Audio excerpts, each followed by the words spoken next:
రేయ్ ఒకసారి ఇట్రా. ఏంటి ముసల్దానా? బాలే దర్జాగా ఉన్నావురా. చూసావా నా దర్జాకి మీ దరిద్రానికి మధ్య ఎంత అడ్డుగోడుందో. ఒరే నేను ఎప్పుడు ఏమీ అడగలేదు, ఇప్పుడు అడుగుతున్నా. తలెత్తి ఒకసారి ఆకాశం మీద కుమ్మే. ఉమ్మా? అంతేరా నేను అడుగుతుంది. సరే.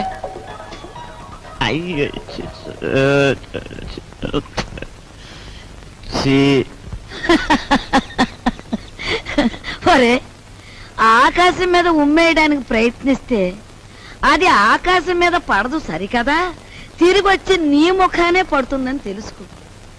పరువు కోసం ప్రాణాలొడ్డే నీ అన్నని ఇంటి పరువు తీసుకెళ్లి పెంట మీద పెట్టి నువ్వు ఏమి చేయలేవని తెలుసు. ఒరే దర్జాకి దరిద్రానికి మధ్యలో ఈ ఇనుప చెవులు అడ్డుగా ఉన్నాయి. నీ చెయ్య చితికిపోతుంది, జాగ్రత్త. జీతాలు ఇవ్వాలి గీతాలు ఇవ్వాలి అంటూ నా ఒంటి మీద నగలన్నీ ఒలుచుకుపోయావు. ఇంకా ఇమ్మంటే నా ప్రాణాలు తప్ప మరేమి లేవు. అనుకున్న ప్రకారం జీతాలు ఇవ్వకపోతే ప్రాణాలు దక్కవు, పరువు దక్కదు.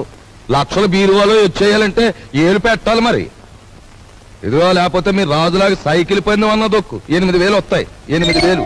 8,000? చింతామణి దండ కూడా వేయి.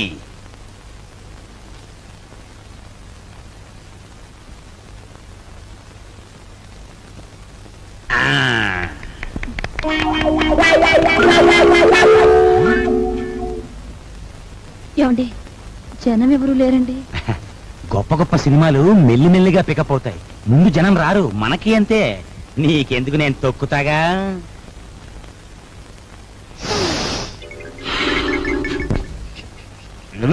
రావయా, రిబ్బన్ కటింగ్ టైం అయింది. రే రికార్డు పెట్టా. జయము నిశ్చయమురా, భయము లేదురా, దంకు గొంకు లేక ముందు సాగి కొమ్మురా.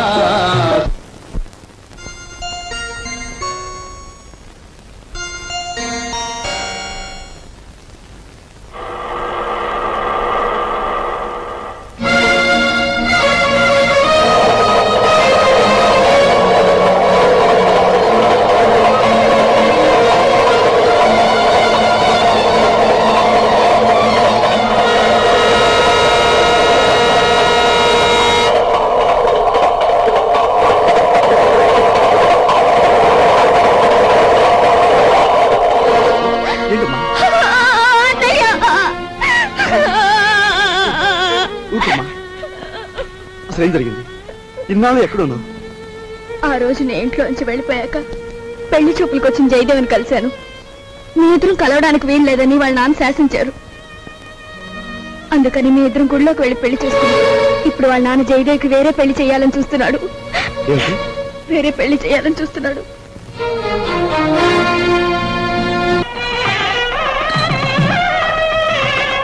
రండి బావగారు. పెళ్లి కూతురు తండ్రినే ఉండి పోలీసు డ్రెస్సులో వచ్చినందుకు క్షమించాలి. నా కూతురు పెళ్లి అయినా నేను డ్యూటీ నుంచి రిలాక్స్ కాను. నేరస్తుని పట్టుకోవడంలో నేను ఇప్పుడు ఎవర్ రెడీ బ్యాటరీ లాంటి వాడిని దేశానికి తెలియాలి.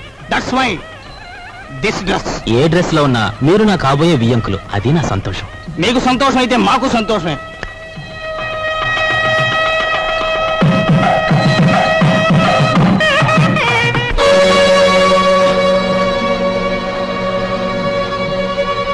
మీ అందరి చేతిలోని విసులుకరలో సారి చూపించండి.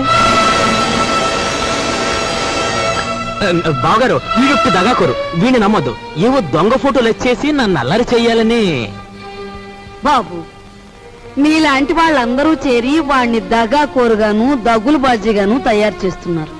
వాడు దగాకోరే, మరి ఇదేదో మోసం బావగారు. మా అబ్బాయి ఇంతవరకు ఎవరిని పెళ్లే చేసుకోలేదు. అసలు ఈ అమ్మాయి ఎవరో మాకు తెలియదు బావగారు. సరస్వతి, మేము దైవసాక్షిగా పెళ్లి చేసుకున్నామండి. మా ఇష్టం లేకుండా బలవంతంగా ఈ పెళ్లి జరిపిస్తున్నాడు మా నాన్న. సరదాగా దండలు మార్చుకున్నంత మాత్రాన అది పెళ్లి అవుతుందా? సరదాగా దండలు మార్చుకోవడం కాదు, కొంతకాలం కాపురం కూడా చేశారు. కాపురం చేస్తున్న భార్యాభర్తలను విడదీసి వాళ్ళకి మరో పెళ్లి చేయడం నేరం. దానికి ఈ క్షణంలో మిమ్మల్ని అరెస్ట్ చేయగలరు తెలుసా? అది కాదు బావగారు. మీరు పెళ్లి కొడుకు తండ్రిగా ఇక్కడ ఉండాలి అనుకుంటే వీళ్ళిద్దరికీ పెళ్లి జరిపించండి. లేదా మిమ్మల్ని జైలుకి పంపించాల్సి వస్తుంది. అమ్మాయి, మీరిద్దరు వెళ్ళి పీటల మీద కూర్చోండి.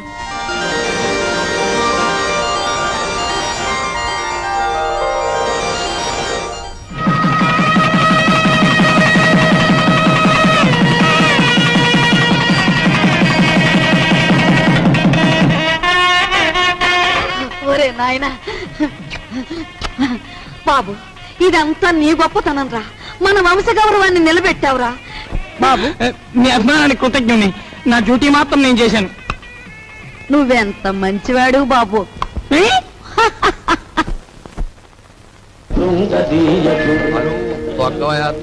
హలో తక్కరా. అమ్మ కుర్రనా కొడక, నీ కూడా లోకు అయిపోయాను రా. తెల్లారేలోగా నీ నుంచి నీ బాబు నుంచి దొక్కుతాను రా, పేడ వదిలిపోతే. నువ్వు టీ తాగరా.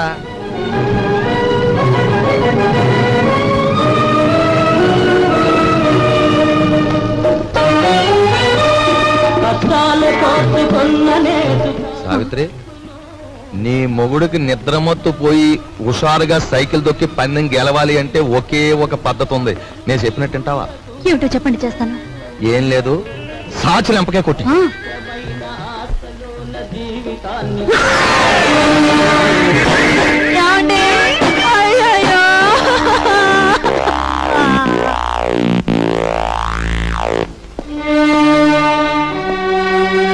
చూడు బ్రదర్, మీ దంపతులిద్దరూ మీ బావగారింట్లో ప్రవేశించి ఆయన చావు కారకులయ్యారు. అందుకే మిమ్మల్ని ఇక్కడికి పిలిపించాను. ఇక్కడ మా ఇంట్లో మా సంపదను దోచుకోవడానికి మీరెన్ని ప్రయత్నాలు చేశారో సాక్ష్యాధారాలున్నాయి. వాటితో మా అమ్మాయి మిమ్మల్ని పోలీసులకు అప్పగించగలదు. కానీ అలా చేస్తే పోయేది ఆ ఇంటి పరువే గనక అలా చేయదలుచుకోలేదు. ఆ నగలివు.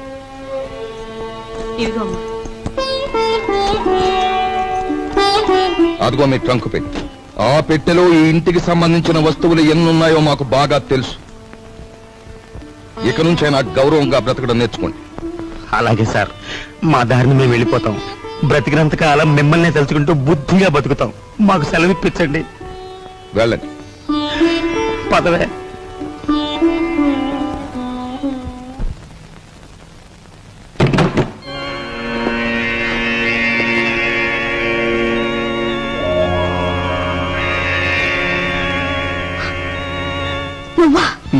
నేనే.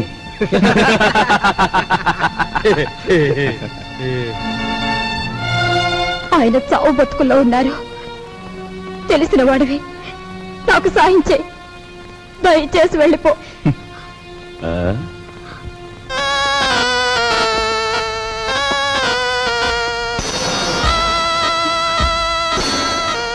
Sorry dear, sorry.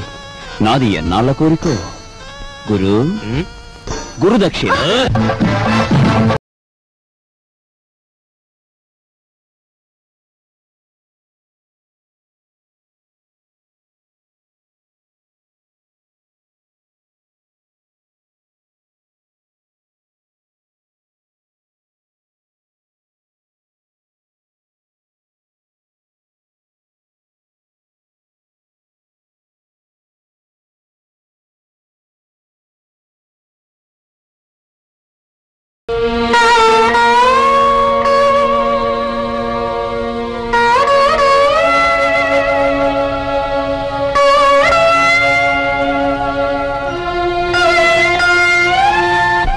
నా భర్త సాగు బతుకుల్లో ఉంటే ఆ జాలి కూడా లేకుండా ప్రవర్తించాడు మీ అబ్బాయి. మీ ఇంటి పరువిలా మంట కలిసిపోతుంటే మీరెందుకు ఊరుకుంటున్నారో నాకు అర్థం కావటం లేదు. మీకు ఆడపిల్లలున్నారు. ఆడపిల్లల జీవితాలతో ఆడుకునే అలాంటి వాణ్ణి మీరు విచ్చలవిడిగా వదిలేస్తే ఏమవుతుందో ఒక్కసారి ఆలోచించండి. మీకు ఆడపిల్లలున్నారు. ఆడపిల్లల జీవితాలతో ఆడుకునే అలాంటి వాణ్ణి మీరు విచ్చలవిడిగా వదిలేస్తే ఏమవుతుందో ఒక్కసారి ఆలోచించండి.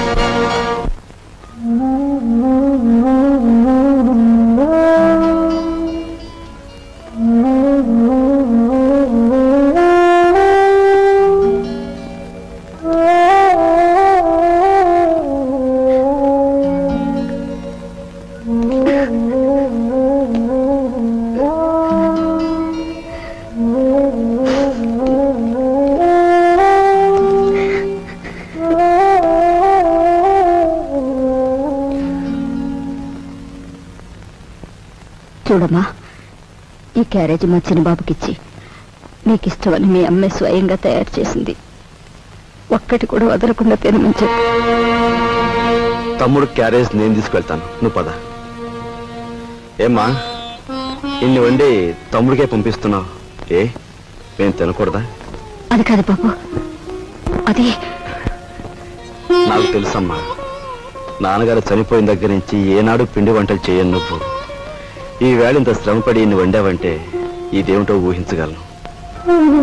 చిన్నవాడు వీధిలోకి వెళ్ళి చెయ్యకూడని ఘోరాలు చేస్తున్నాడు, ఇంటి పరువు బజారుకి ఈడుస్తున్నాడు. అందుకని అలాంటి వాడు చచ్చినా ఒకటే బ్రతికినా ఒకటేనని మనం అనుకుంటాం. తల్లి కదూ, చంపేయడానికే నిర్ణయించుకున్నాం. చూడు తల్లి, వాడు దుర్మార్గుడే కావచ్చు, కాని వాణ్ణి కనిపించింది మనమమ్మా. చూడు, వాడు ఇవాళ ఇలా తయారయ్యాడంటే దానికి కారణం మన పెంపకం కదూ. అందుకని ముందుగా ఆ విషయం మనం తిని తర్వాత వాడికి పెడదాం. ఏమ్మా?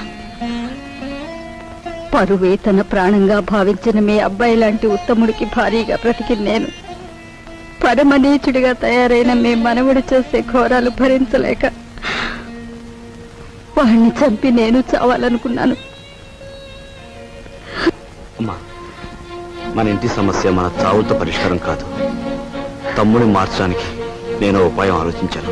ఏమిట్రా అది? చెప్తాను. వాళ్ళు వస్తున్నారు, మీరు బయలుదేరండి. వెళ్తామండి, వెళ్తామా పదా.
పారిపోయిన కుర్రాడెవరు? చంపేస్తాను చెప్పు. నీతో పారిపోయిన ఆ కుర్రాడెవరు? చెప్పవే.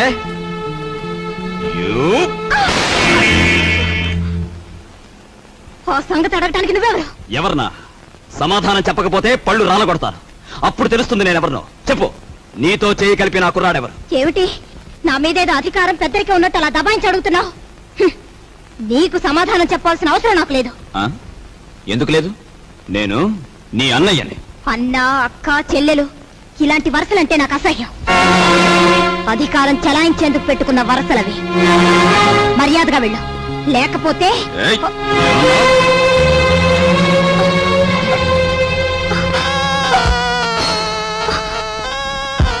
బ్రదర్ బ్రదర్ నువ్వు అన్న మాటలే నీ చెల్లెలు అంటోంది. గ్రేట్.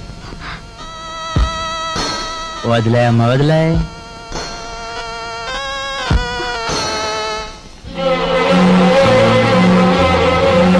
చూడు బ్రదర్, ఆ వేళ ఆ పిల్లని అనుభవించే గురువు అన్నట్టు తోసావు. ఈ పిల్ల నీ చెల్లి అనే సెంటిమెంట్ ఉంటే కాసేపు అలా పక్క తప్పు. అది నీకు మంచిది, మాకు మంచిది. నా చెల్లి నేను చేతురా ప్లీజ్.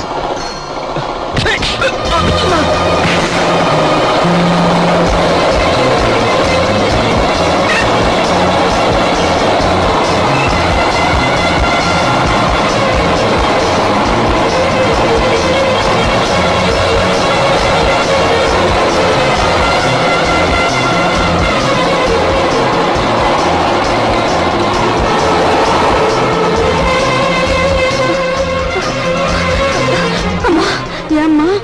ఒరే బాబు, వాళ్ళు అసలే దుర్మార్గులరా. వాడిని ఏం చేస్తారో ఏమో, కాస్త నువ్వు వెళ్ళు బాబు.